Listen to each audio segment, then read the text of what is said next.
Okay, guys, thanks for tuning into the channel again. I'm here today with a former, now retired teacher, Richard Howtiller. Richard is from Ontario, Canada, and he was in a dispute with his former employer over compelled speech and specifically preferred pronouns of pupils. How are you doing, Richard? We're good. Thank you.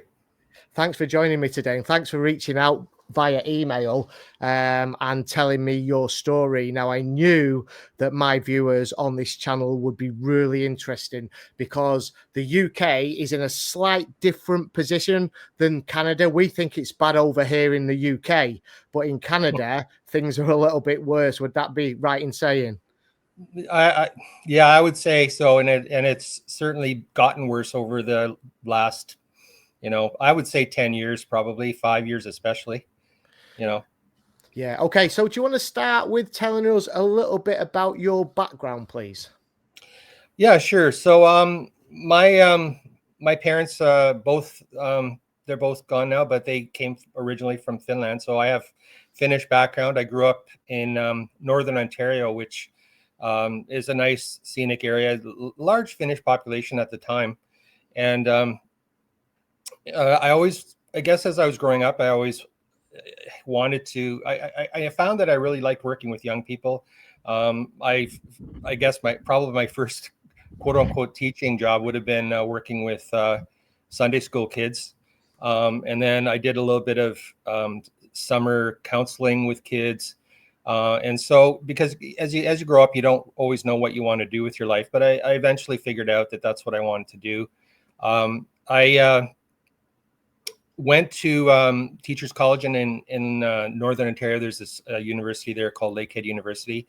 They had a good program. You get initially with teaching, you would get a science, or whether it's Bachelor of Arts or Bachelor of Science. I went with Bachelor of Science since my love is more science oriented, and then you do an extra year of Teachers College, and then you get a bit of in-class experience.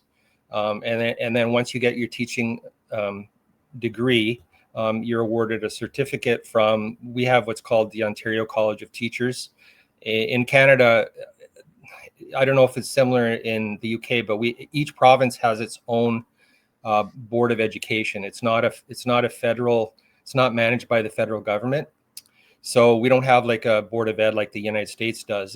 Each province has its own board of education, and they govern teachers. I guess they're kind of the ultimate authority. And then after the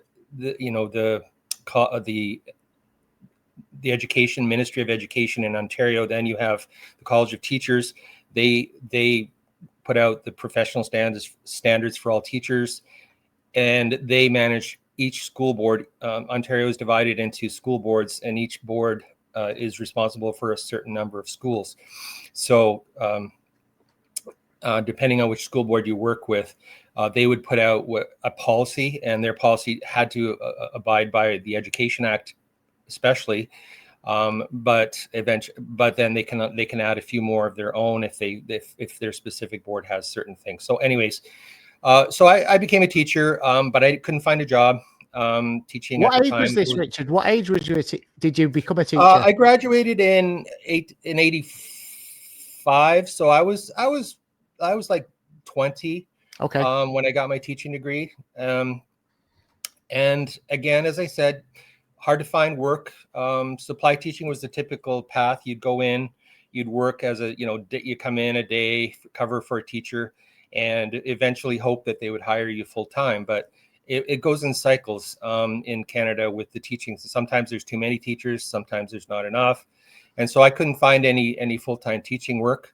I volunteered. I guess my first teaching job, I volunteered with it was a mercy relief organization, and I was teaching on a ship that went from port to port, and they would pick up supplies in like the Western world, mainly the United States in this case, and they would bring them to a poor country. Like in our case, we went to Mexico, and they had doctors on board and dentists, and they would build some housing and things like that. But the families that lived on board also had children. So I was one of, I think, 2 or 3 teachers that would try to have onboard school. So that was my first experience as a teacher. I came back from overseas and again tried to find full-time work in Ontario. There wasn't anything available, and so I decided that I was going to have to change careers. And so I eventually, surprisingly enough, walked into a recruiting center and said, "Hey, what does it take to get into the Air Force?" And I went through the application process, and ultimately I was able to get accepted into the Canadian Air Force.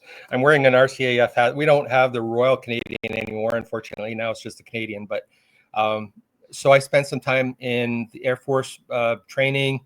I traveled, a lot in Canada. I went to East Coast, West Coast. Their main air base for Canada is in Winnipeg. And then, did a lot of the training was really fun. Survival training was interesting. Surviving out in the the forest. They'd leave you out there for a week, and with no food, and you had to try to figure out how to do different things. A lot of fun stories that I could tell you from that. I'll tell you just one really quick one, because sometimes as a teacher I find these experiences actually if I share them with the kids, it helps to build rapport with them. Was one of the things that we had to do was to pretend that we had been down in the ocean, and this was on the Pacific coast in Vancouver.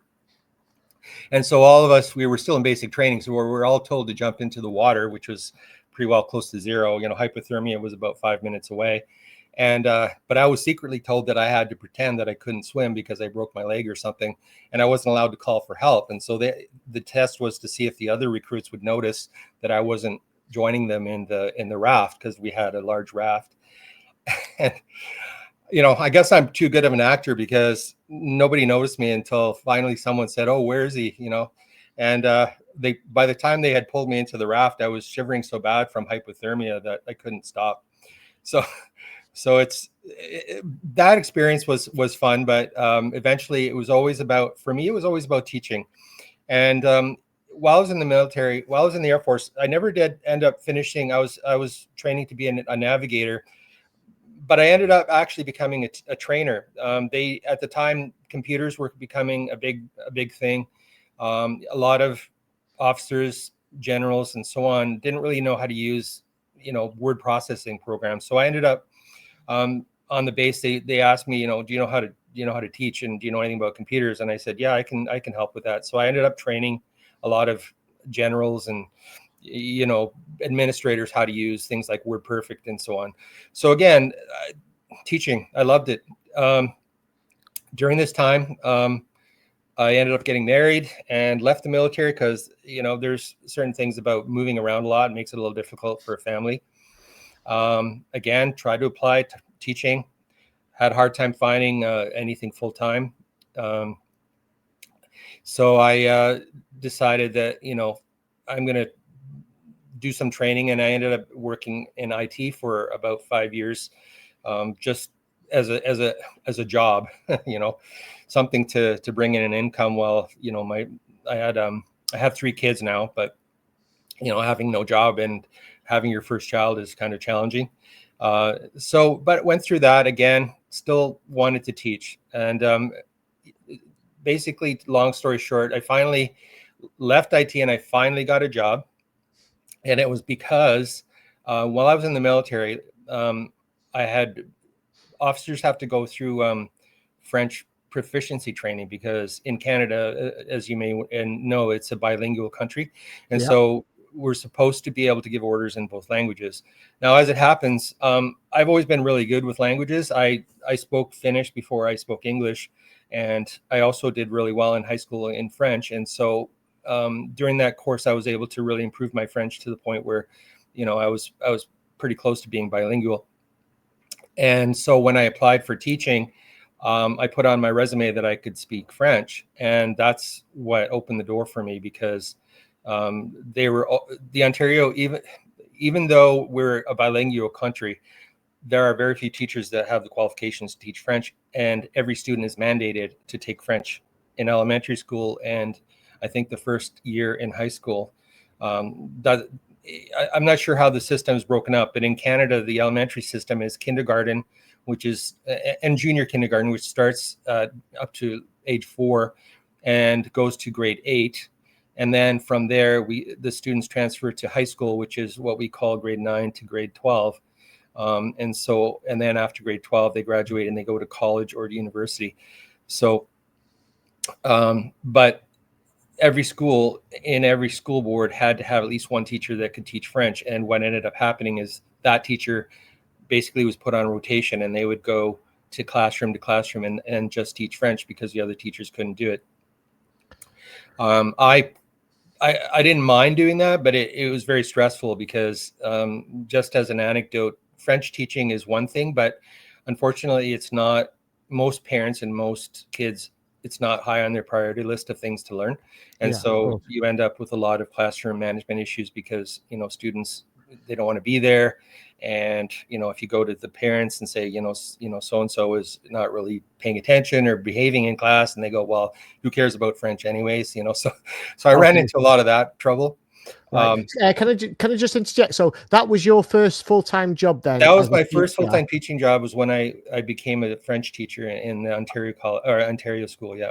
Okay. So from that moment on until the moment that you came into dispute with your employer, how long was the period that you worked as a teacher? 20 years. So you've done 20 years as a teacher. So let's fast forward then now because people really want to hear now about this dispute that you had with your employer. So there's a bill in Canada called the C16 bill, or is it the C19? Bill C16, yeah. Bill C16. Do you want to tell us a little bit about that and tell us how that got you into this dispute with your employer? Okay. Just before you do that, I just let people know that Richard has had to sign a non-disclosure agreement with his former employer, so he can't go into absolute specifics. Is that correct, Richard? That's right. Yeah. Yeah. Okay. So tell us a bit about Bill C16 in Canada, and tell us how that got you into trouble. Okay. Well, as I said, with the 20 years of teaching, there was no real problem about, teaching kids critical thinking skills and talking about current events and things like that. But as you know, probably about 5 years, maybe a little bit more, things started to change in society where, became more important things. Political correctness became more of an important thing. Gender ideology became more prominent in society, and that started to impact the school system as well. So the way that it used to work with the College of Teachers was, and with the Education Act, is, a teacher was allowed to speak to their students about whatever, as long as, it was considered valid for the age group, and it had some merit and things like that. So what happened was I'm going to quote you from the Education Act because it's relevant to what happened to me and to what's happening to a lot of other teachers. There's a part in the Education Act which, as I said, supposed to override school policy, in which it says that a teacher's duty, and I'm going to quote this, is to inculcate by precept and example respect for religion, the principles of Judeo-Christian morality, the highest regard for truth, justice, loyalty, love of country, humanity, benevolence, sobriety, industry, frugality, purity, temperance, and all other virtues. Now, what happened was that was always, that allowed a teacher to, as long as they were doing it with goodwill, there was no real issue about how they taught in the class. But because what happened, that quote from the Education Act became kind of a thorn in the side to a lot of people, and it started to be interpreted more broadly. And teachers can't really have all those qualities, so really it's kind of an archaic language, And so really all a teacher should really just do now is, try to be the best they can, and be a good example to the kids. So my goal was always to be a good role model. I always had good rapport with my kids. A lot of times, particularly to one school that I worked at, a lot of them, came from single parent families. A lot of them only had, their mother and the father wasn't there. So in the elementary grades, male teachers are pretty rare here in Canada, because most of them go into high school. And so I found myself a lot of times, having to be cognizant of the fact that I was an example of a male role model to a lot of kids, especially a lot of the girls who didn't have a good relationship with their father. And so a lot of times, I'd have gaggles of them following me around when I'm out at recess, supervising the yard and things like that. And so there was never an issue of, me and relating to my students. I never had any negative commentary from the parents, never had anything negative on my record. But as you say, with Bill C-16, what ended up happening was, I moved to a school where I had been at the same school for about 10 years. And so I knew the parents and I knew the kids. Well, maybe, yeah. And then previous to that, about 8 years at a different school, again, knew the students, knew the parents. And so, but I had moved to a new school, and this gender thing kind of caught me off guard, because there had never been an issue for me, and I'd never heard of a teacher having an issue with it. And the pronoun thing, if you've heard anything about Jordan Peterson, he was the one that brought up the idea that pretty soon, people are going to be fired if they use the wrong pronoun, in whether it's in nursing. There's a case with someone called Amy Ham in Canada, you may have heard of. She basically went to court because she promoted support for J.K. Rowling, and even though it was off duty time, she ended up being censored by the College of Nurses in British Columbia for promoting J.K. Rowling, and I guess her stance on the transgender issue. So was that maybe just a post on X or something for like that? For Amy Ham, all she did was she posted a picture of herself beside a poster that said "I heart J.K. Rowling," and that ended up being a 5-year court case. Wow. Because what happens, so the process, the thing that happens is, and I'll try to make this, as concise as I can, but in the past, what would happen is, let's say a teacher says something in class that a parent or didn't agree with. Okay. Normally what would happen is, if the parent had an issue with it, they would call the principal, and the principal would, call the teacher and the parent in, and they'd have a sit down, and they'd find common ground. And, as long as the teacher wasn't doing anything wrong, they'd move on. Right. But what ended up happening is, again, as I said, the last 5 years or so, principals have been instructed from top down, from the school board office. It used to be that principals and teachers were part of the same union, and part of the problem arose when the principals were separated from that, and now they have to do whatever they're told from the school board head office. And a lot of times now, if there was an issue with a parent, as rather than have the parent come in and have the teacher explain, what really happened, not just what they think happened, the principal would just take the side of the parent. And so I wasn't used to that, because I'd never done anything that would cause an issue in the classroom. But I ended up with a classroom, where some of the students, were questioning gender, right? And I'd never had that experience before. How did the topic of gender get to the student? Where did they find it? Was it something that was taught at school, or did they find it from somewhere else? So what happened, and I asked them this because I wanted to understand it from their point of view, so that I could understand them better. And they, for the most part, in my case, for the most part, it was the girls that were questioning it. And they told me that it was primarily from TikTok. And if you've seen anything, like at the time, TikTok was promoting that whole idea, saying that, if you're not happy, then, maybe you're the wrong sex. And so therefore you should consider transgender and changing your sex, and then you'll be happy. And so that started to filter into the school system and into the kids. Like the kids I had, they weren't that old. Like I won't say how old they were, but they weren't that old, and they're already starting to question gender. I don't even think some of them maybe had even reached full puberty yet. And so, at that age, you're going to be confused. I mean, kids are confused going through puberty, and oftentimes, it starts to happen in elementary school.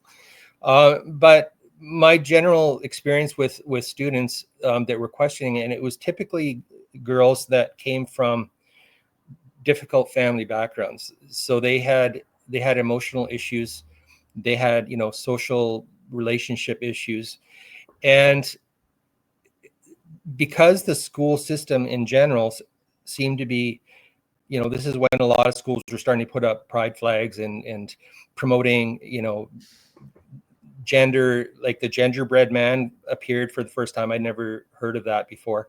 And the way it works in Ontario is there's a health curriculum, and in that health curriculum, depending on the age that you're teaching, you have to teach certain aspects of health. And sex and gender isn't really supposed to come up until, grade 5, 6, kids are like 9, 10 years old. But they started promoting the whole idea of there are not two genders not necessarily being true as young as 5 and 4 in kindergarten. So rather than I'm going to try and find the genderbread man while you're still talking. Okay. So I'm going to do that because a lot of viewers might not have heard of that. So I'll try and find that now. Fair enough. Yep. I hadn't heard of it until I saw it either. And so what happened is, you have teachers are suddenly saying things like, rather than, let's have the boys and the girls in two separate lines, they would no longer use the term girl and boy as young as 5 years old. And so, you'd say, rather than say, he or she to these young kids, they would use the words my friend, rather than, use it, saying, to avoid, I guess, the whole issue of pronouns. And then, of course, the books that start coming in about, various gender issues, they started very young, even though originally that is not part of the actual curriculum. Like every school board has curriculum books that are handed to the teachers, and each subject is delineated as, okay, for science, for grade 4, these are the subjects you cover in science. The teacher had the ability to choose how they covered those subjects, but whether it's for example, in grade 4, you have to teach the different types of rocks and minerals. Okay, so geology. And then in the health curriculum, each grade had certain things, and the teachers had discretion, because you can't always cover everything. So, you may be covering personal hygiene, how to brush your teeth and things like that. But it became more prominent, starting to push, well, we're going to talk sexuality, and that started to become more as a younger and younger thing. And so students, as I said, watching TikTok, watching these videos, start questioning, their sex, their gender. And if they do, like, let's say a student says, oh, I'm a girl now, let's say a boy, I'm a girl now. The school board had to accommodate that.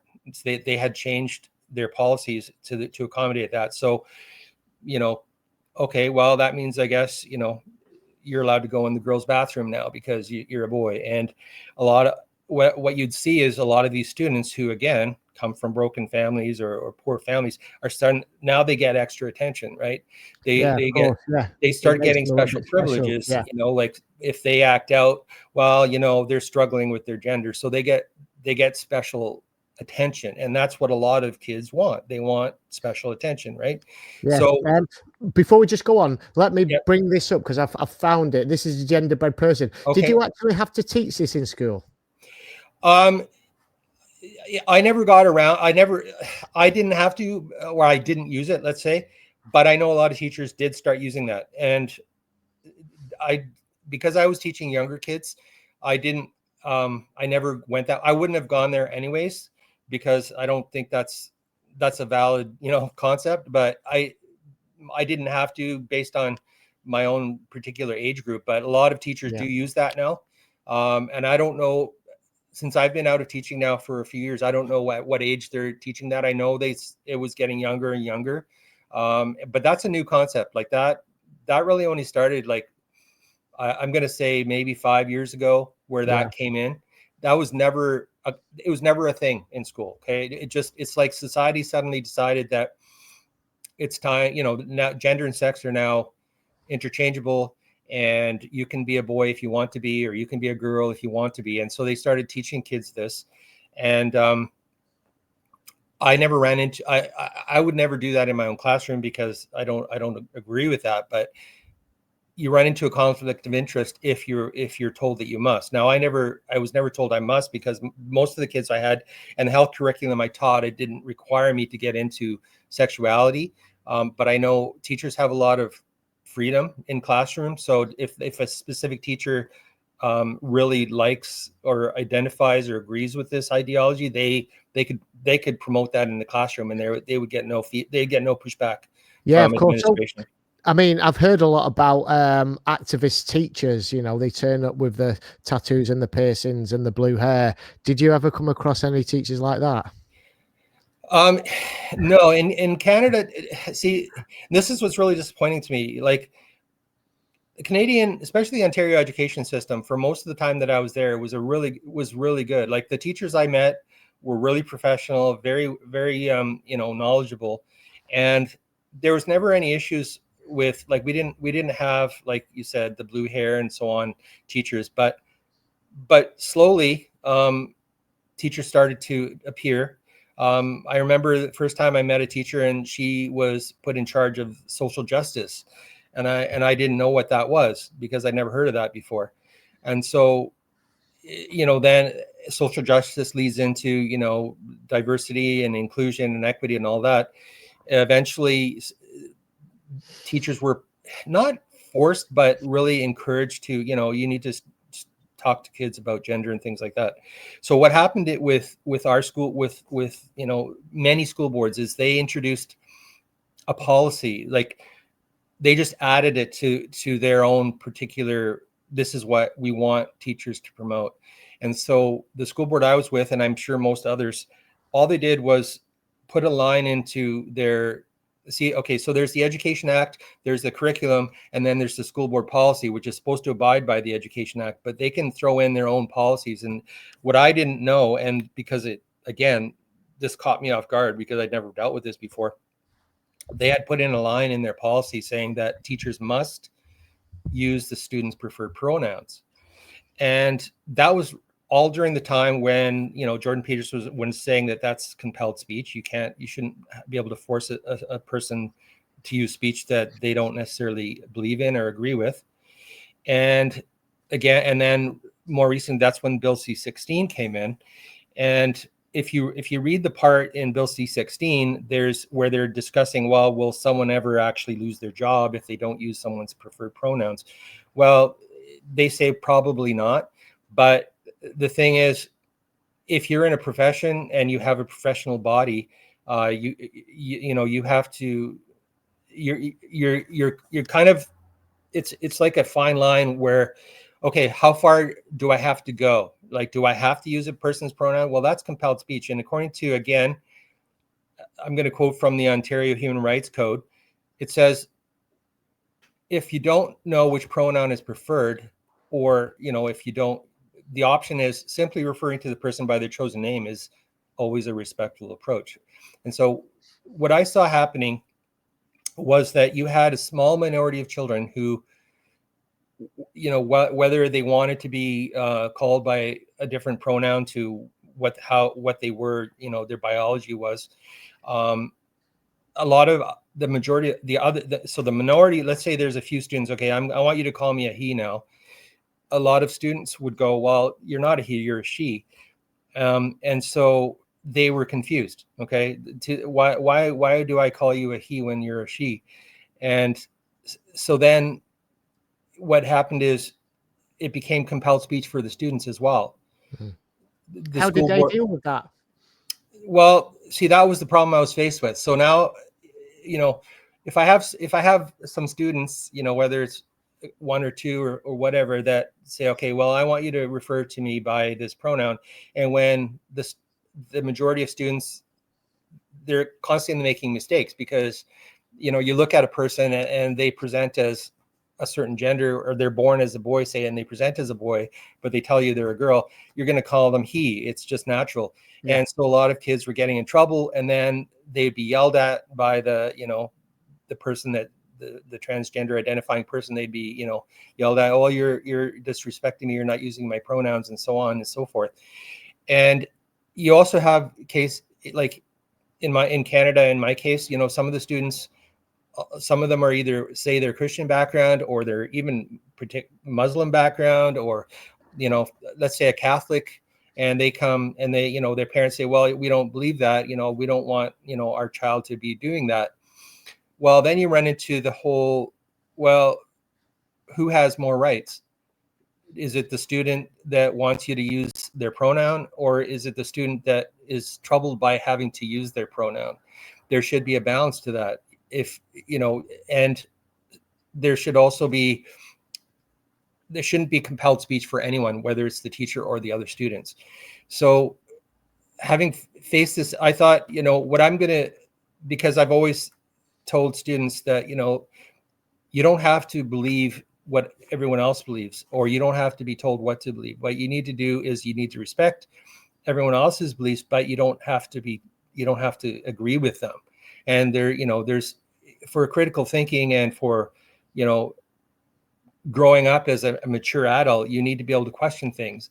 And so I never told my students, you must believe this or you must believe that. I told them that if you don't believe A, B, or C, then you don't have to, and no one should be able to tell you that you must. And so now there's a situation where some students are being, they're being bullied because they're not using proper pronouns. And unfortunately, the school system is catered to support the individuals that are identifying as trans at the expense of the other students. So let me just get this right. If somebody did not want to be compelled, or did not believe that this other person's identification as the opposite gender, they were bullied for standing up for basically reality and their natural instinct. So what that if I'm getting this right, what that will then do, it will stop anybody else that actually believes that from speaking up. Was that That's the case? Right. Yeah. Right. So one of the things that I thought, as a teacher, I've been doing this for a long time, is to try to find some kind of, let's call this a teachable moment. And so I, like, even though in Ontario, the public school system is technically, it's not a religious school. I mean, we do have the Catholic separate school board, which is has more ability to teach religion, but it doesn't prevent teachers from bringing in culture, heritage, and religion into the classroom, if the curriculum is included, whether it's in social studies or whatever. So I would always introduce things like, for example, Valentine's Day, St. Patrick's Day, Christmas. A lot of these have Christian origins, so I would ask students, well, do you know what St. Valentine's Day is about? And then we would discuss the story of St. Valentine, who is a historical figure. Same thing with St. Patrick, same thing with St. Nicholas. I mean, the kids were always fascinated about the story of St. Nicholas. A lot of it's legend, but things like that. So I mean, rather than just saying Santa Claus, we could talk about well, who was St. Nicholas, and where did he come from? And there was no problem talking about Christianity in the classroom in that context. The same thing, you could talk about Kwanzaa or anything else as part of that. So what I did was, as part of the social studies, we talked about faiths and different belief systems, and I introduced that as with examples, and a lot of shared examples in the classroom with different students, whether it's a Catholic students, what their background is, or what their parents believe, and so on. So these discussions were all very friendly and so on. And then I said, and then my my goal was to say, okay, well, there's been issues, there's issues with the pronouns of some students are having trouble with them because, it's not part of their beliefs, and it's it goes kind of against, it's hard for them to remember all the time. And so I thought, well, why don't, if you're having trouble, remembering the pronoun for a certain person, because it's they have changed, last year they were a girl, and this year they're identifying as a boy. It's right. not Yeah. And that happens, right? And so why not just, use their chosen name? And, I didn't have a problem if a student said, okay, I wanted to be called this name this year. It's not, it's like a nickname, whatever. It's fine. If you prefer that name from what you've been known up until this point in school, you changed your name. Okay. But people are going to have difficulty with your pronouns because they're used to calling you by a certain gender pronoun. And so if there's trouble with that, just let's find a compromise. Let's say, okay, let's just call this person by their first name, and that means that you're being respectful, but you don't necessarily have to agree with what they believe. Okay. I thought that was a fair compromise. That's reasonable enough, I suppose. Yeah. And I mean, you're in a public school system, you're gonna, you have to find these compromises, and so I thought that would be okay. But so how did that go down? Yeah, well, the thing is, from an academic, and a teacher point of view, it's perfectly acceptable. I mean, it's part of being a teacher, is finding compromise, and you're supposed to support all students.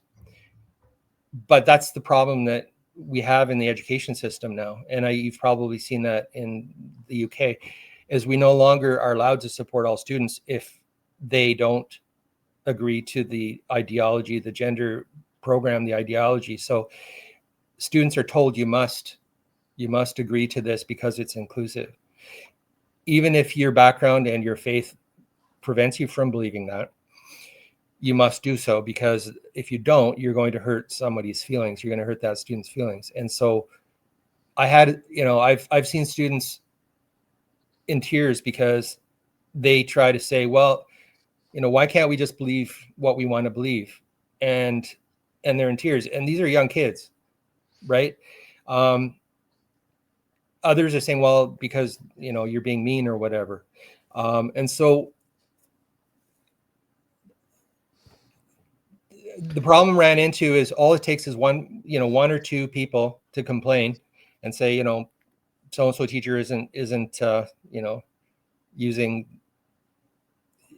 whatever pronoun for a certain person, or they say that there's only two genders biologically, even, like, you're still allowed to teach biology in school. There's only two like, my background is in biology. There's only two biological gender. Like, if you don't want to call it gender, call it sex. There's two sexes. And so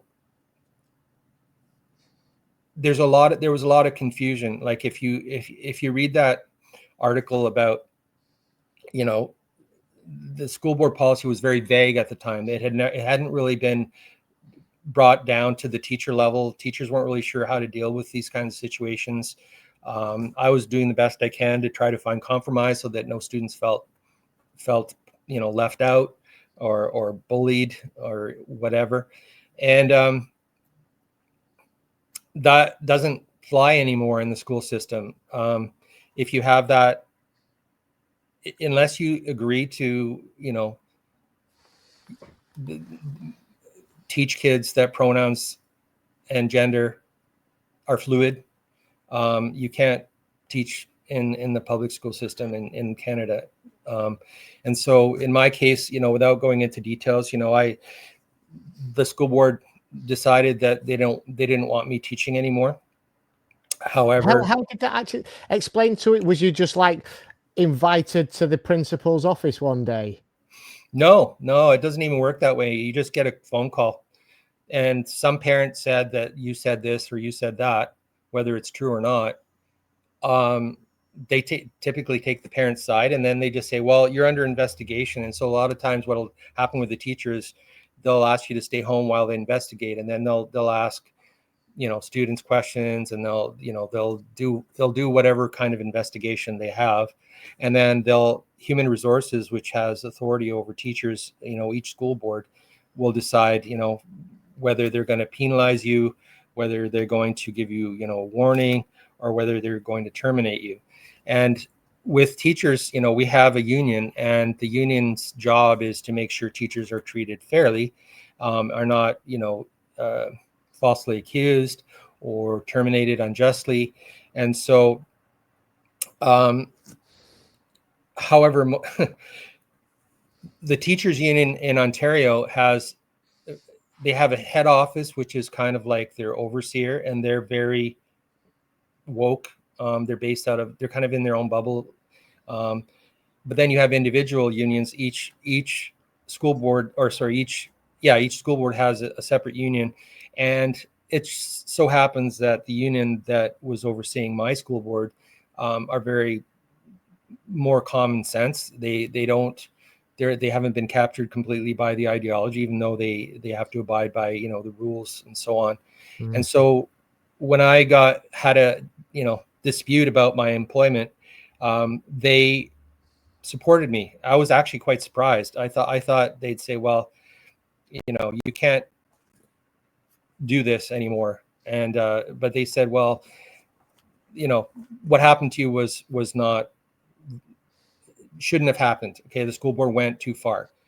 So I've got this article up here from the Democracy Fund, which, although there's no names in it. Yeah. So what happens so a teacher that faces discipline, they also get reported. They automatically get reported to the, in this story, they get automatically reported to the College of Teachers. So if there's a complaint, first there's the employment issue you have to deal with your human resources, your school board. But then they automatically, if it's something that could be, teacher misconduct, they have to report it to the College of Teachers. And so you're dealing with two separate situations. The College of Teachers will do their own investigation. They'll receive the information passed on from the school board, and then they will do their own investigation. They'll contact the teacher.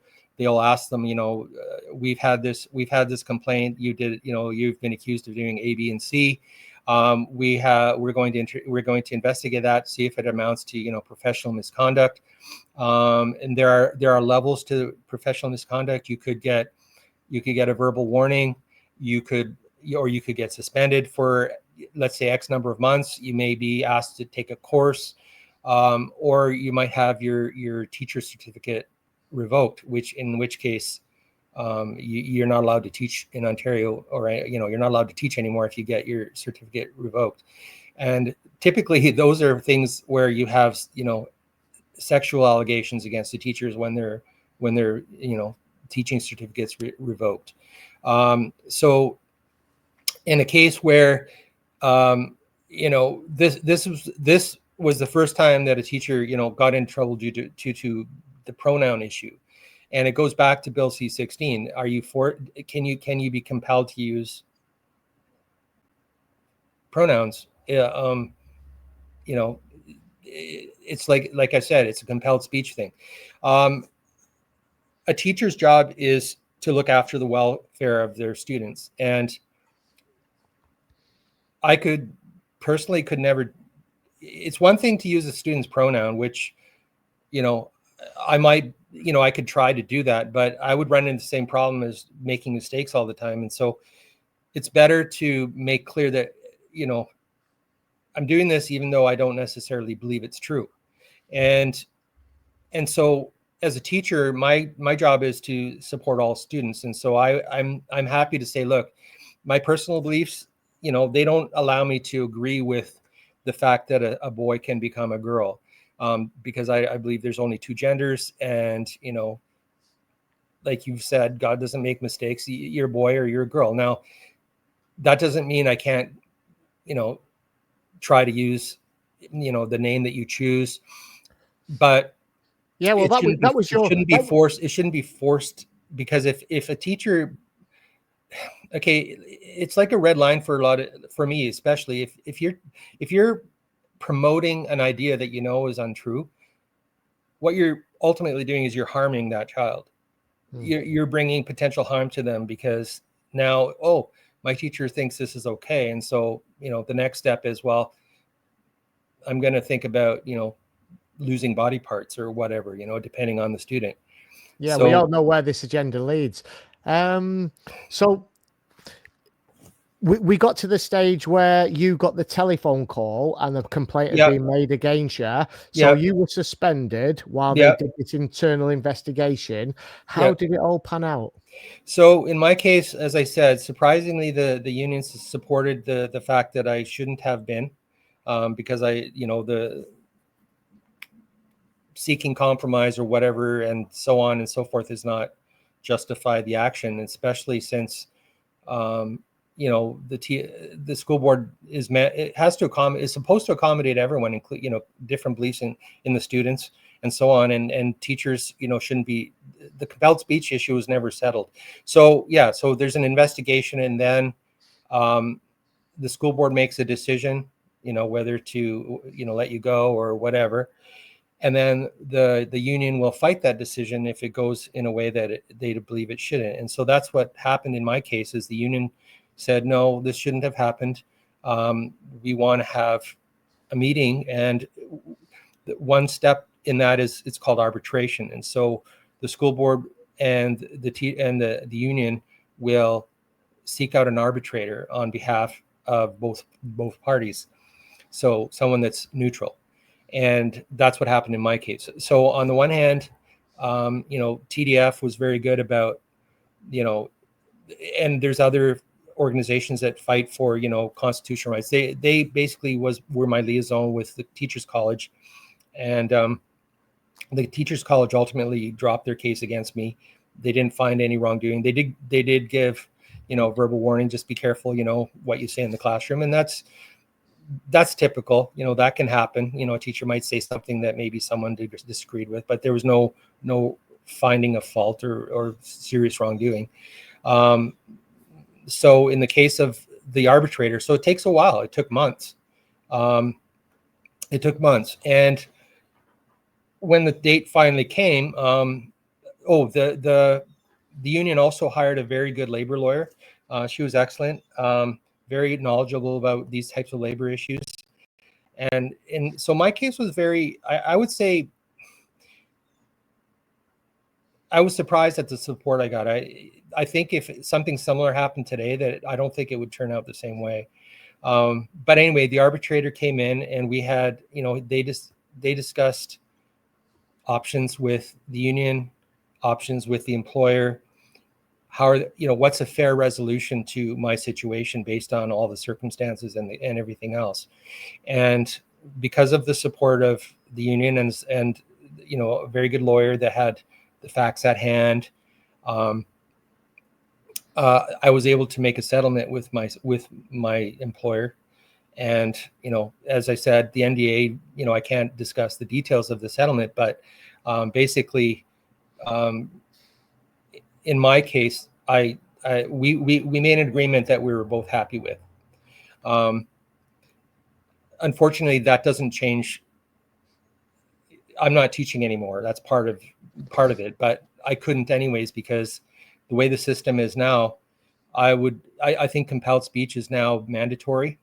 In my case, it had never really been adjudicated before whether it was compelled. It might be a sentence in the policy guide but there was still a lot of questions of whether it was even legal. I think Bill C-16 came out after my case, and so it was never really determined whether compelled speech is mandatory in a classroom. In my opinion, it shouldn't be, because, as I said, that basically alienates all the kids that don't believe that, and they're now forced to do something that parentally, the parents say, no, we don't agree with that, you know. And so in my opinion, the biggest issue is parents need to be more vocal.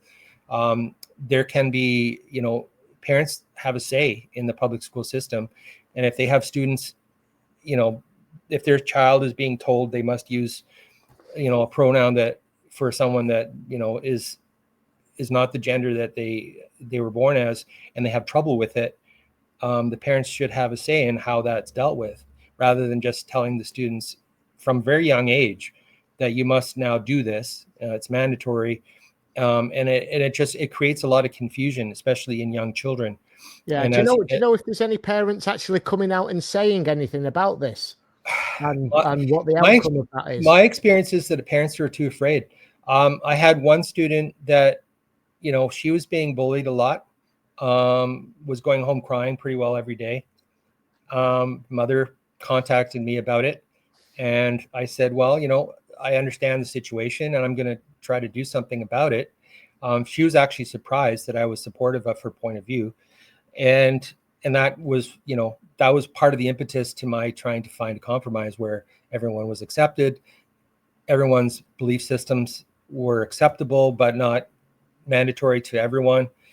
There was, people were allowed to believe what they wanted. There, if you had trouble and you made mistakes, an alternative, might be to just use the first name if you kept making mistakes on the pronouns. Like, I was doing everything I could to try to find a balance in this scenario. And unfortunately, even when I, like a teacher, I wasn't able to say goodbye to anyone. Like, I had students probably wondering what happened to me because I was just gone. And so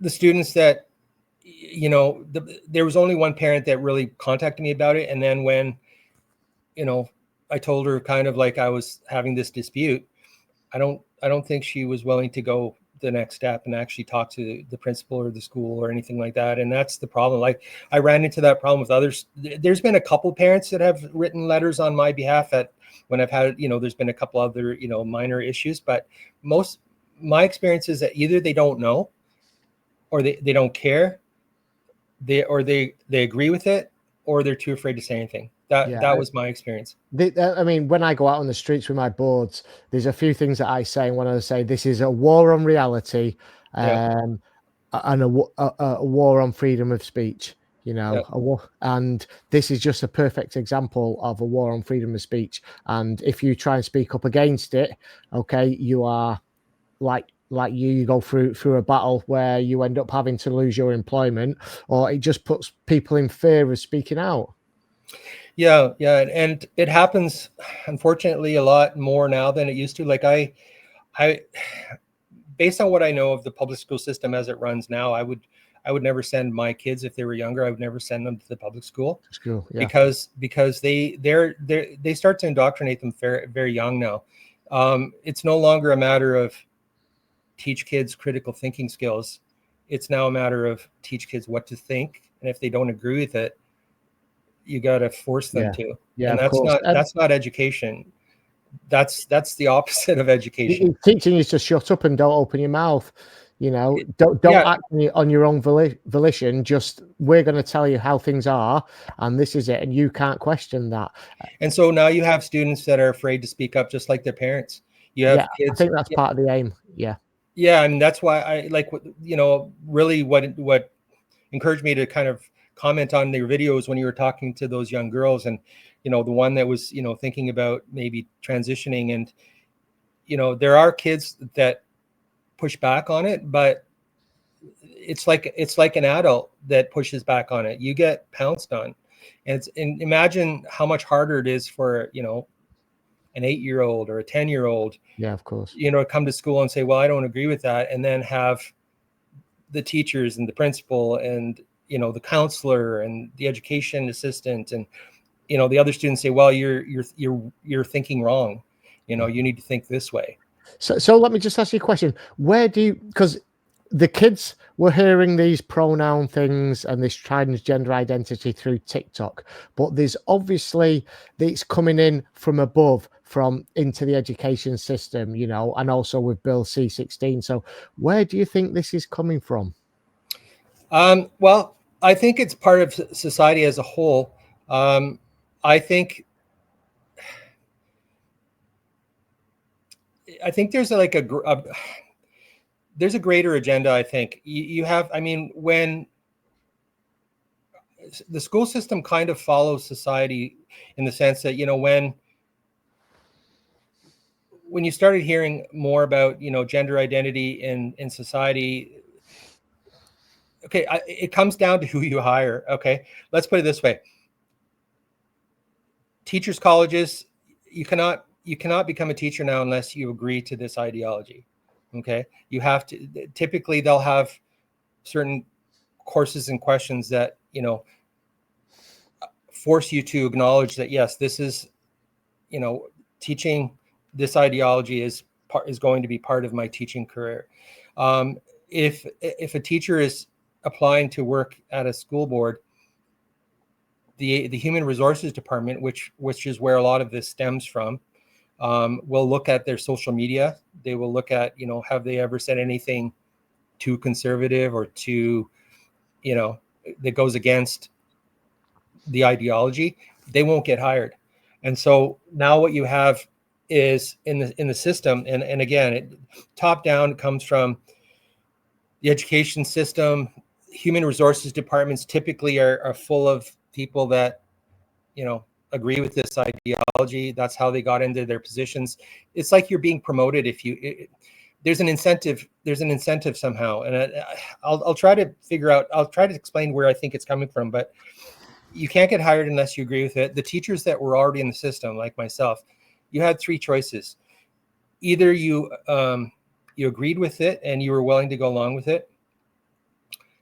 You didn't agree with it, but you avoided it. You didn't talk about it, and you tried to slide by without having to get involved in it, which is almost impossible now. And it doesn't even matter what grade you teach. You can't really do that. So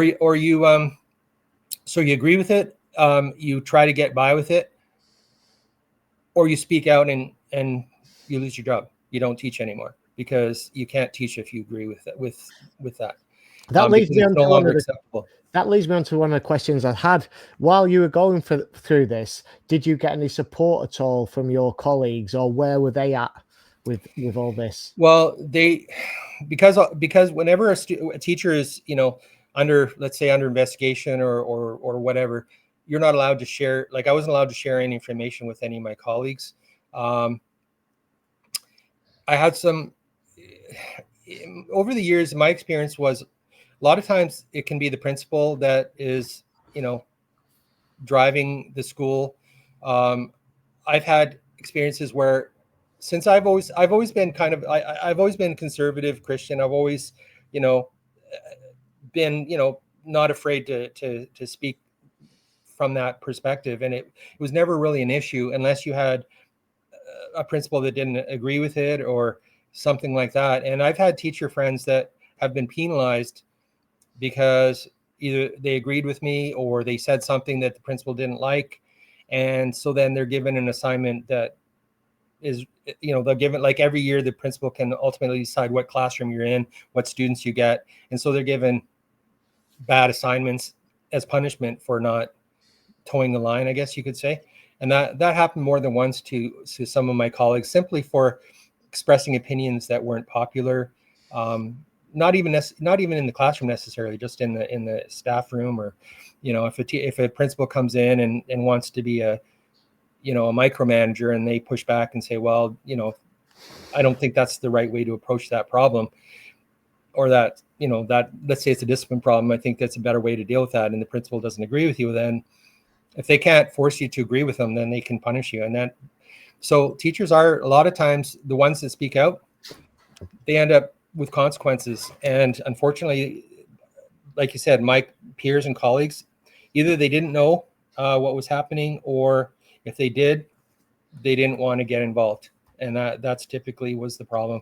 I had a couple of them that, asked me, how's it going? But again, I couldn't explain the details. I'm not allowed to. So they might know a little bit about what's going on, but what was the penalties then for you speaking to them about it? Because again, this is a silence interview. You can't even tell people what's going on. Well, school boards typically want to protect themselves. They don't want they don't want to be seen in a negative light, and so they have policies that prevent teachers from really saying things.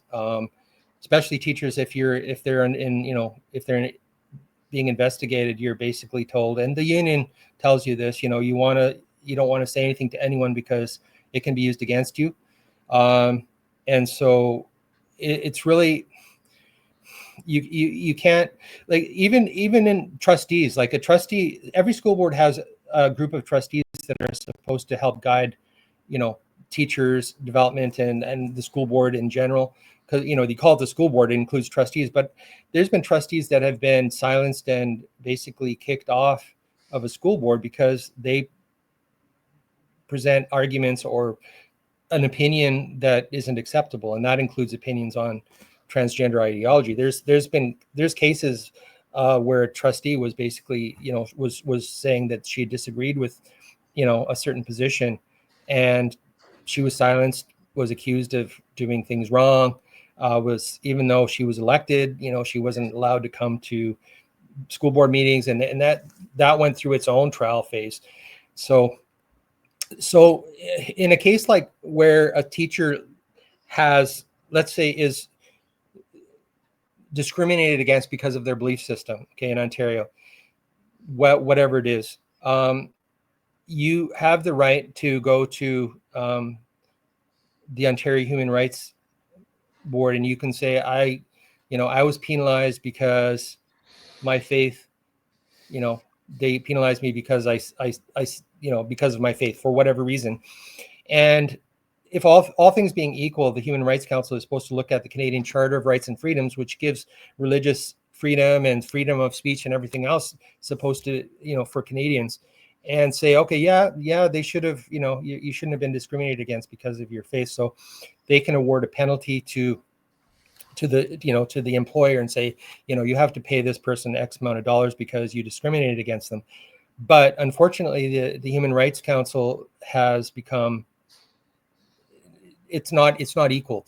There was a case of a parent who's went to the Human Rights Council because their child was being told in classroom that there's no such thing as a boy or a girl, and this was in kindergarten or grade 1. And so she said that the teacher was, shouldn't be saying things like that because they're not true. Went through a whole court case through the Ontario Human Rights Tribunal. It takes years to go through there, and ultimately she lost her case because the Human Rights Council basically says that, well, if you're historically, a minority of some kind, and you've been, historically have been suppressed or oppressed in some way, you have more rights than the average person. So it's no longer an equal human rights. It's I do know that the Human Rights Council is a captured organization. It is, yeah, and has been, it's been, this agenda has been infiltrated through them, and they get some of their funding from the Ford Foundation. I'm not sure if you're aware of that. This is from some of the research that I've been doing. They produced a paper, the Human Rights Council, saying something like, I can't remember the name. I might be able to get it up while we're speaking, but it was along the lines of how to counter far-right anti-transgender fascism. And that paper, I had a very, very long online argument with somebody. I don't argue online anymore. I'd rather do it face to face because it is so frustrating.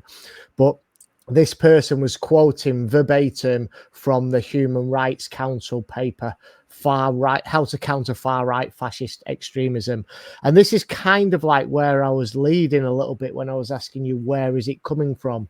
Because there are big global foundations, run by big multimillionaires. In this case of the HRC, it was the Ford Foundation, but there are others like the George Soros Open Society Foundation. You have other billionaires who have come out identifying as transgender, such as Jennifer Pritzker, used to be, I think it was Jonathan Pritzker. I'm not sure if you're aware of this guy. His family own the Hyatt hotel chain. There's Martin Rothblatt. I can't remember the name of his foundation. It used to be Martin Rothblatt. We're not compelled to use preferred pronouns over here. We haven't got a Bill C-16 in the UK, so I always use sex-based pronouns. It was Martin Rothblatt, now Martin, and quite worryingly, he's promoting this thing. He wrote a book called From Transgender to Transhumanism, talking about how you can basically, or in the future, and he's investing in this technology where you'll be able to download your consciousness on a server and you will have no need for your body. Okay. And they're linking that with the transgender issue. So, I mean, you can get as conspiratorial as you want while you're speaking to me, because I've been accused of being a conspiracy theorist so many times, and I made myself a tinfoil hat one day because I was, I said I'll own that shit, But to me, this agenda coming down, it's it's an anti-family agenda. It's splitting families up. It's trying to disrupt society. Yeah. Okay, there's many prongs to it, and I ultimately think as well that it's a depopulation agenda. The more transgender people you have, the less people are going to have kids. Yeah, no, I agree. I think a lot of, as I said, a lot of it's top down. I think ultimately there's like you've got, as you say, large organizations that are promoting this. Conspiracy theorists or not, I mean, it's a battle of right and wrong, truth and lies. And students are caught in the middle of that in the public school system, where they're taught things that aren't true. And so they have to navigate that, especially going through puberty and all that. That's a very difficult thing to do. And it's not fair to them. And it's harmful. Something that, as a teacher, any teacher that promotes this, in my opinion, is harming children, and they shouldn't be allowed to teach, because it goes completely against, the whole idea of, being a teacher. You're supposed to, as I quoted earlier, truth is part of it as a teacher, and regardless of your particular faith ideology, biology still exists, and teaching kids to confuse gender with sex it causes a lot of harm. I mean, and then of course, as you say, a lot of people will come up and say, well, there's more than two sexes, and then you get into that intersex issue. But again, those people are either male or female. That's a different issue. It's not that there's a third sex or anything like that. Yeah, of course. Right. I may have been slightly incorrect in what I was saying. I think I was referring to the group Human Rights First. I'm not sure if these are connected to the Human Rights Council, but this is that extremism fact sheet. And I think it was these guys here that were funded by the Ford Foundation. So anti-trans extremism, the far right's new strategy to spread hate. And literally, when I was arguing online, the person that I was speaking about was literally quoting exactly from this, and they put all these narratives together. But these kind of groups, they come out as, being all about human rights, but these are captured organizations. If you think human rights, you think, oh, well, it must be good because I'm a human and I have rights, but it's so easy to capture these organizations and brainwash people into believing this stuff. Yeah, I think in the case, so if you go back to that page with the C-16, Bill C-16, it tells you what's supposed to happen if an employee gets in trouble with, how, if you go down to pronoun usage, okay, it says, does the bill legislate the use of a certain pronoun and could someone go to jail? Well, it says that misusing a pronoun would not constitute a criminal act, but then you get into the whole hate crime thing. So if someone, let's say, is deliberately using the wrong pronoun, and they could argue that, well, you're doing that on purpose and you're just trying to hurt someone. But so if you go down, it says, would it cover a situation where an individual repeatedly, go up a little bit. Would it cover an accidental misuse? No, I mean, you're allowed to make mistakes, but consistently refuses to use a person's chosen pronoun, it says it might lead to criminal things. And that's where that compelled speech comes into play. So if, a person could be taken to court and they could, someone could And that's where the Human Rights Council comes in. So if a parent said, complained about, well, this person is using the wrong pronouns, they can make a complaint to the Human Rights Council. And then from there, the Human Rights Council, who, as you say, even in Canada, are a captured organization, they would side with, the transgender ideology side of things. And so that person would probably be told, well, you have to take a course, or you have to apologize, or you have to, say that you agree now.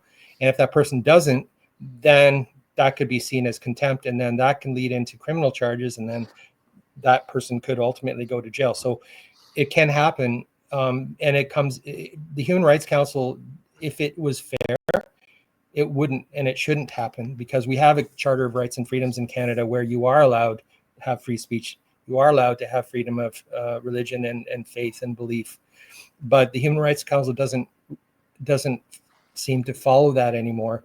So, in a case where, if I hadn't settled, let's say, with my employer, which I was able to, my only other alternative would have been to make a case with the Human Rights Council and say that, I was, unfairly treated by my employer due to, my belief system. And then I would go through many years of, waiting. First of all, there's usually like a 3-4 year wait list. Wow. And then I need to hire a lawyer and so on and so forth. And even if I won that, or, which you most likely wouldn't, you might get a settlement, a small settlement from your, from your employer. But, the lawyer that I did actually speak to a lawyer about that as an option. And she's one of the best known lawyers in Canada that deals with these kinds of things. And she told me that, she'd be willing to help me or look into that if that became an option. But she said that apart from the wait time, she said, based on past experience, I probably wouldn't win anyways. And that happened with Amy Ham, who was that nurse that I said, I hired J.K. Rowling. That same lawyer that I spoke to took on that case, hoping to set a precedent that, a nurse is allowed to have freedom of belief, and even though she didn't even do anything, in her own professional, it was just on her own time. But they lost that case. The tribunal said, even just having the wrong belief in transgender ideology is enough to be penalized by your college, because maybe somebody coming to see you, even though she had no complaints from any of her patients or anything like that, you might look at them and be biased against them because of this belief that you have. And so even though she should have won that case, and the lawyer, they'd consider appealing, but I think she knows that they won't win. And so that's the situation. There really isn't freedom of speech anymore in Canada. There really isn't freedom of belief and faith in Canada. If you don't believe a certain line, a certain path, then you have no recourse, So, I mean, Billboard Chris, like I follow him as well. He's over in the UK. He's over in the UK at the moment. I met him just last week outside Westminster Magistrates Court, where Graham Linehan was the comedy writer of Father Ted. Yeah. He was in there for, well, the issue that he was in for was that a trans rights activist, a young man identifying as a woman, he was an antagonist and went to a Battle of Ideas event, and he was putting his phone in people's faces and annoying them. And he did that to Graham Linehan. And there was some kind of altercation where a phone was knocked out of his hand. And, Graham Linehan's lost, a lot. His marriage is broken apart because of him fighting this ideology. Oh, really? He's had to leave the UK. All his other colleagues, nobody backed him. He lost work, so he's living in Arizona now, in America. But sorry, that was just a little segue from. Yeah, I mean, I do what I do because for a couple of, there's a few reasons, but a few of my inspirations, if you like, one of them was Chris Elston, Billboard Chris. I saw what he was doing in Canada, so I reached out to him and said, Chris, I'm going to do this here in the UK. Give me some advice on how I should handle things. And he did that, and I've been kind of following what he did and put my own kind of take on it as well. But like you just mentioned it there. I met him for the first time on, I think it was Friday. So what are we now? We're on, what day is it today? We're on Tuesday. So I met him on Friday. He was in London last week. He was assaulted again. Somebody threw a tub of ice cream on his head. Yeah, I saw that actually. I watched that, and the police stood by and didn't do anything. Didn't do much at all, no. And I had exactly the same kind of issue when I was down in Brighton Seafront. I was surrounded by a lot of these Antifa masked up, I don't know, goons, for want of a better word, loons, whatever. They covered me in vegetable soup, and eventually, after numerous phone calls and about 20 or 30 minutes, the police arrived. And I was saying, arrest this person. They were stood next to me. That person there and that person there assaulted me. Can you get that? And they walked off, and the police just said, come over, speak to me. And I was saying, they're leaving the scene, and they wouldn't go. Fortunately, another police car came, and I said, that person there with the red bandana on, that's the one that did it. And they eventually got them, but they were very, very reluctant to arrest them. Did they ever catch the guy who threw that on Chris? Or no, they didn't bother looking? Like, he had the video, right? Yeah. Do you know if he's going to submit that as evidence? Or I don't know. I mean, Chris has been assaulted. I mean, I've been assaulted quite a number of times, but Chris has been doing this for 5 years, and he's been assaulted, I don't know. Yeah, I mean, I think he once said 40 times, but that would probably be higher than that now. Yeah. But sorry, I butted in. You were talking about, do you know Billboard Chris over here? Yeah, no, I know he's been, like you say, he's bringing attention to this situation. I mean, I don't know if it was, he started when, I know there was a case in British Columbia where a father was trying to protect their child. There was a separation, and the mother wanted to transition the child, and the father was trying to fight it in court.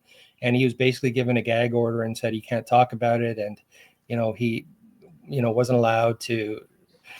So they're stealing, they're taking rights away from parents with their own children.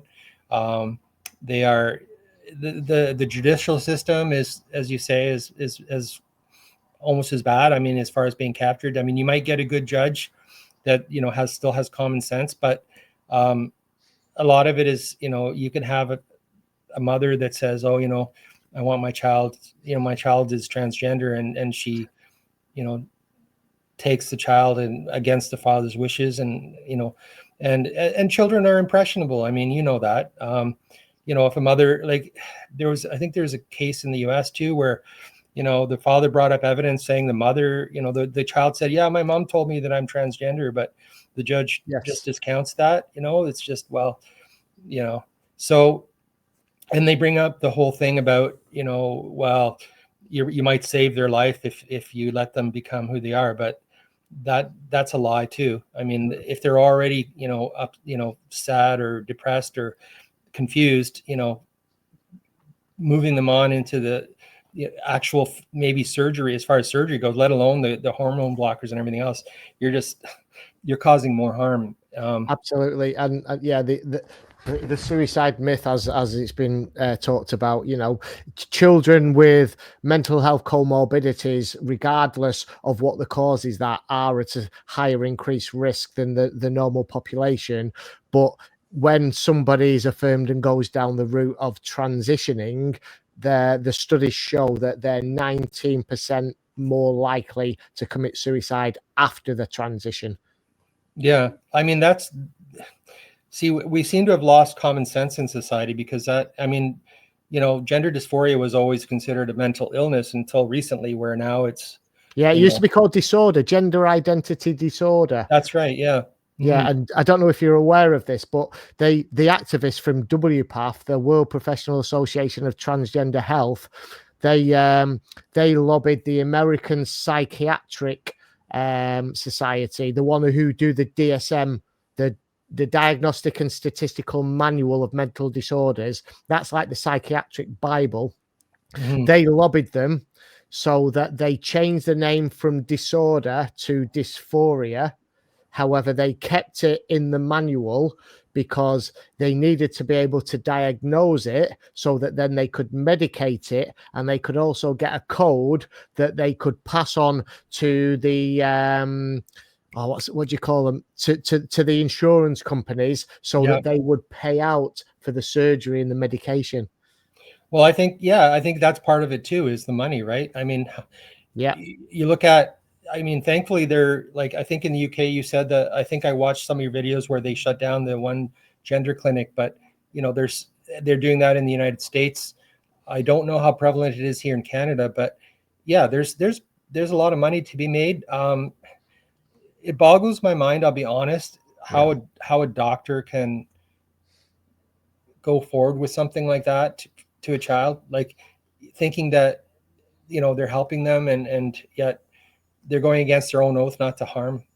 Yeah, I think now they're so far embedded into this. How could a doctor now turn around and say, after all the harm that's been done, I was wrong? How could they turn back? I think they're in it, as well as parents that have affirmed or even pushed the children into transition. How can they turn back on what they've done? They've got to continue to believe that. Yeah, and unfortunately, this was my biggest problem with this whole thing, is how do you, like, whether you're as a teacher, for example, how can you know be the teacher that policy says you're supposed to be, and be there for every student, when you're told that you have to treat a certain group in a special way? Yeah. It doesn't work. And that's a big problem for me as far as how public education has gone. Yeah. They have not found any.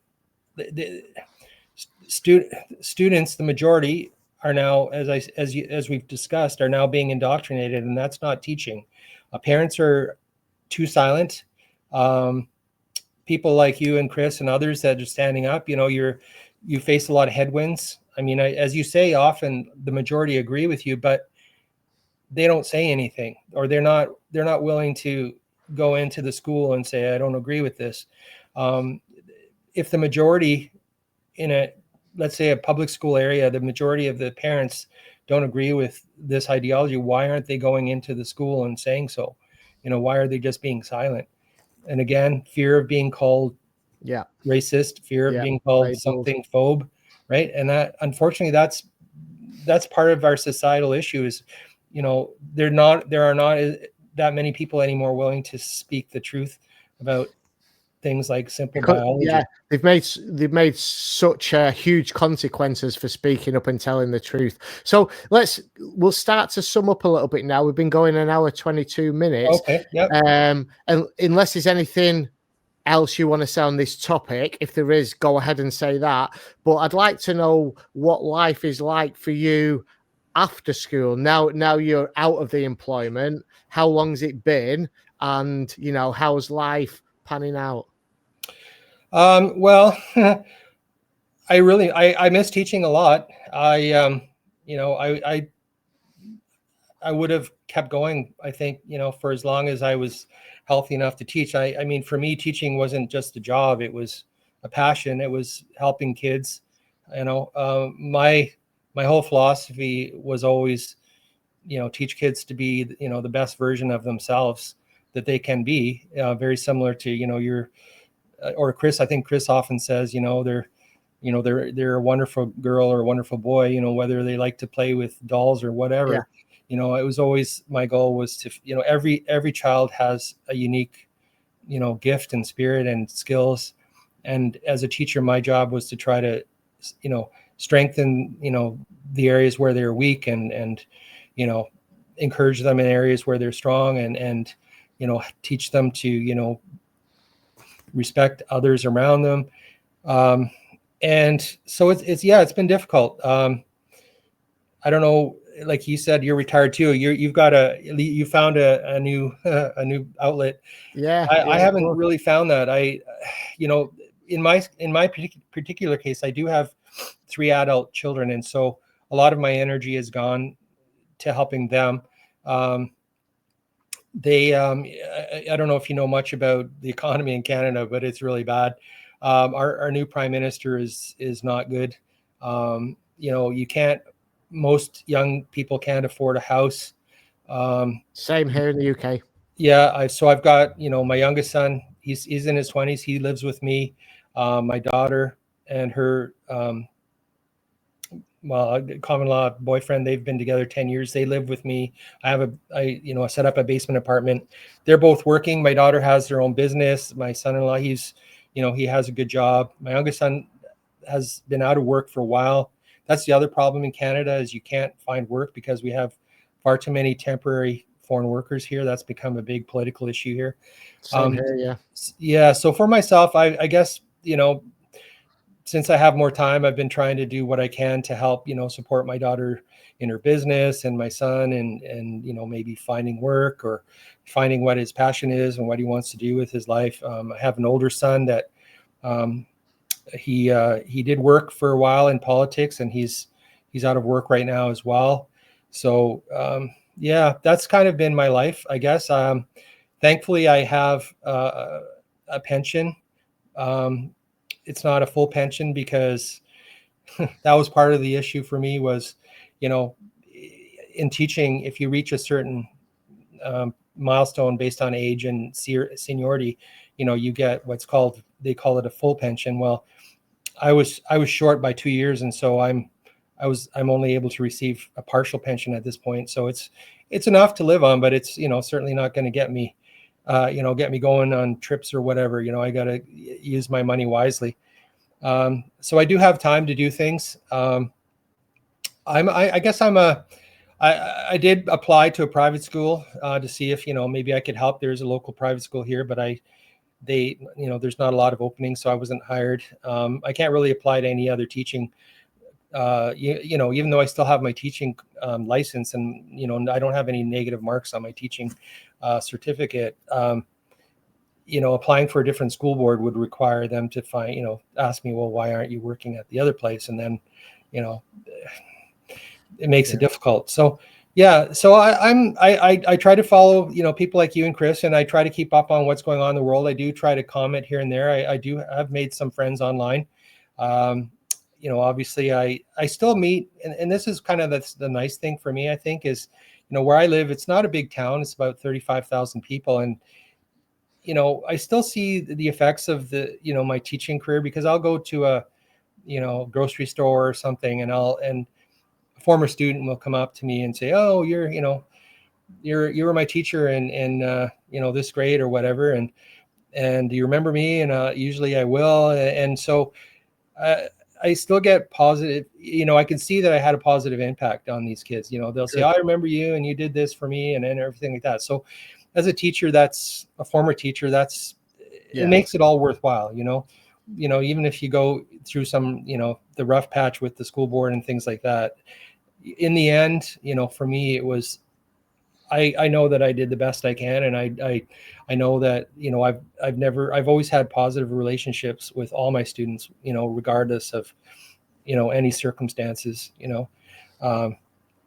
and so, yeah, my life is probably too easy. I need to find something more to do. Yeah.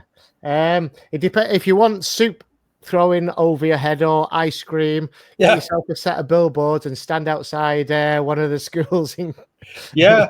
Well, I don't know. As a former teacher, I might be banned. I don't know if I'm allowed to. They have rules. I don't know if there's probably hidden rules about that, but that's certainly something. I did consider, there was a trustee election here. I thought maybe becoming a school trustee, but that also is very difficult if you have conservative views, unfortunately. I've been a little bit involved in local politics. The local MP here, where I live, his name is Arpan Khanna. He was elected recently. The county I live in is very conservative. A lot of farmers, and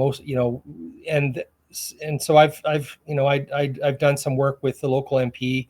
Him and I, when he was first, knocking on doors, it just so happened that mine was the first door he knocked on, And he knew I kind of shared a bit of my situation with the school. And when I told him that, I was able to settle with my school board, he was the first one to give me a hug, because he has the same values. And it's nice to have politicians that still believe, in common sense. And, and so I put some of my energy to just helping him, with his, program and whatever I can do to help there. I like gardening, so I put a garden in. Like I said, spend time with my kids here. I've really thought about it. You kind of got me on that question. Is what I'm still healthy. I don't think I can get back into teaching, but I don't know. I've been wondering myself. Watching you and Chris and others, do what you're doing. Even some students, here in Canada that are standing up for this. I wonder if there's something I can do. I'm always a little concerned about, well, maybe I'll get in trouble, because I have a history, but. Yeah, I mean, there is that fear, that holds people back. But I'm at the stage now where I just, to be blunt, fuck it. I'm just going to do it, and whatever the consequences are, so be it. Yeah, but that's me. That's me.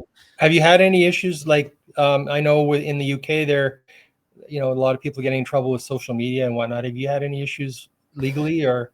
No, I mean, I don't tend to post anything other than my videos. I don't tend to post anything else on social media. I do retweet the odd thing that I see on X, but I've been approached by the police a few times doing what I'm doing. I know Section 5 of the Public Order Act. It's basically, if you cause somebody harassment, alarm, and distress, you can be guilty under Section 5 of the Public Order Act. And that can be from something that you say, do, or something that you have on a sign. But the key to that is it has to follow the harassment, alarm, and distress which somebody experiences has to follow from something that you do, which is threatening or abusive. Okay, so I'll just say on that sign, what is threatening or abusive? It won't stop the police from arresting me. They could do that if they wanted to get me out of an area, and that's happened to somebody else in the UK. But then they could be sued for wrongful arrest. I'm a member of the Free Speech Union here in the UK. Free Speech Union are an organisation that was supporting Graham Linehan, the comedy writer that I told you. Yeah. And many, many more people are joining that. And it doesn't cost a lot of money to join. I think it's something like £5 a month or something, £5 a month. I don't know what that is in Canadian dollars, but it's not a lot of money. And if people are frightened, I mean, I'm not affiliated to them or anything like that. I don't get any kickback, but I would say to people that want to speak the mind in the UK is join the Free Speech Union, fsu.org, I think it is. Oh, that's good. Yeah. There are something like that in Canada. There are some organizations. There's one called FAIR, which deals with, these kinds of issues.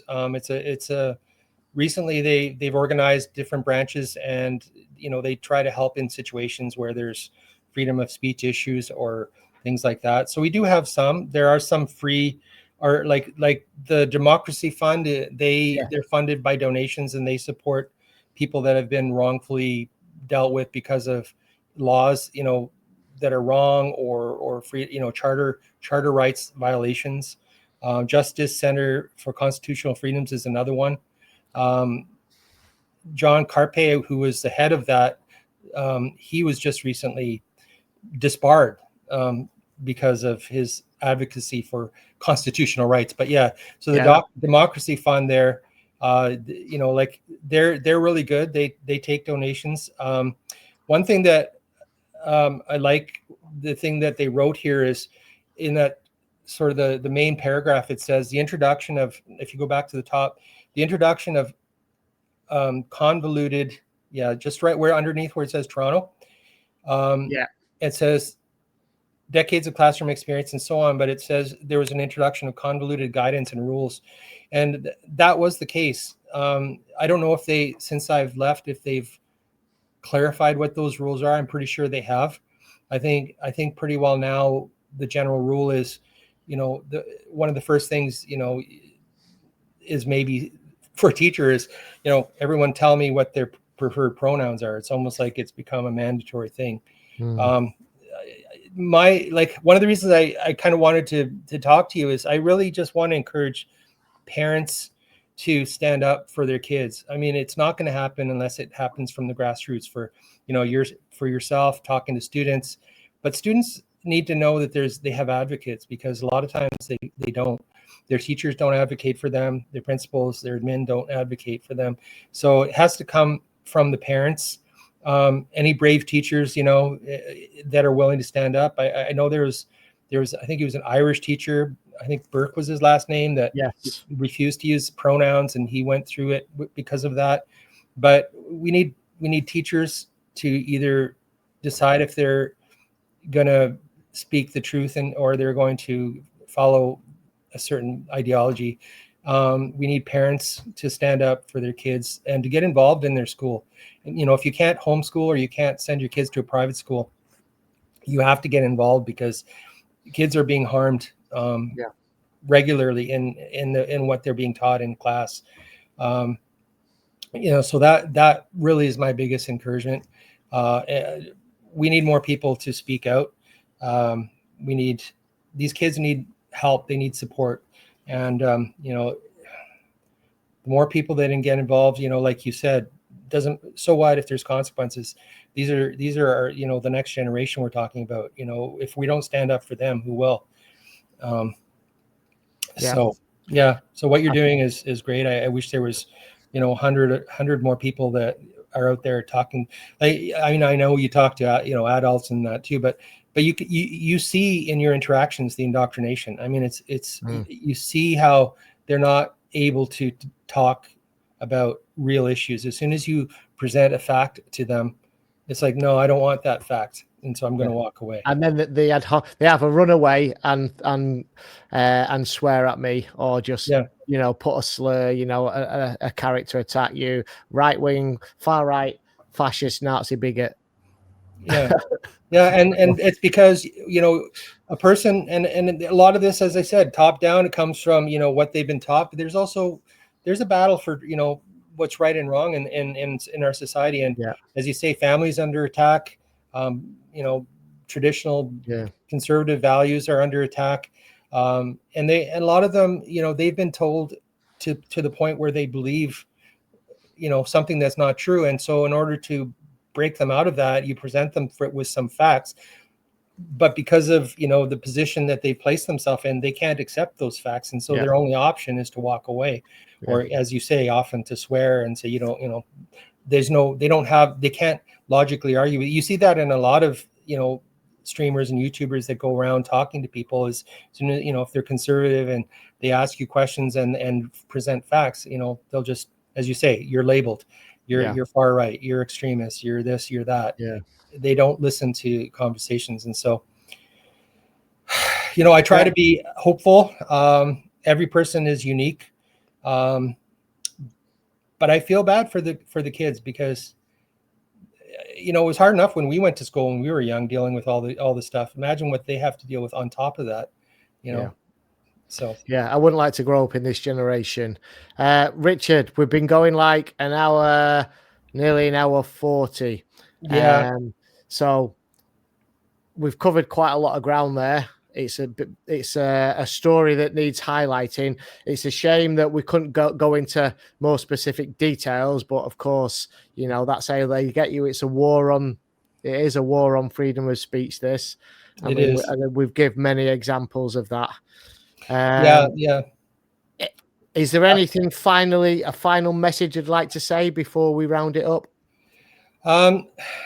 No, I think just what I said is, people have to have the courage to stand up for what's right. And if we don't, then who else will, right? And that time to act. Time to act is now. That's what I did all my career as a teacher. And it was not a problem until it became a problem. And now, unfortunately, the public system is captured, just like others, and certain ideologies are not just promoted but mandatory, and Right. that's the reality of the situation. And Yeah. the only way to beat it is to talk about it. Yeah. Um, Absolutely. And that's what we've done today. yeah, Okay, right. I think we'll round it up there and we'll finish off. Richard, thank you so much for reaching out, and thanks so much for telling your story, and thanks so much for, being honest, true to yourself, and standing up against this ideology. I wish more people were like you. yeah, I appreciate it. Thank you. Yeah. Thanks very much, Richard. Okay. Take care. Okay. Yeah. Bye-bye. Bye.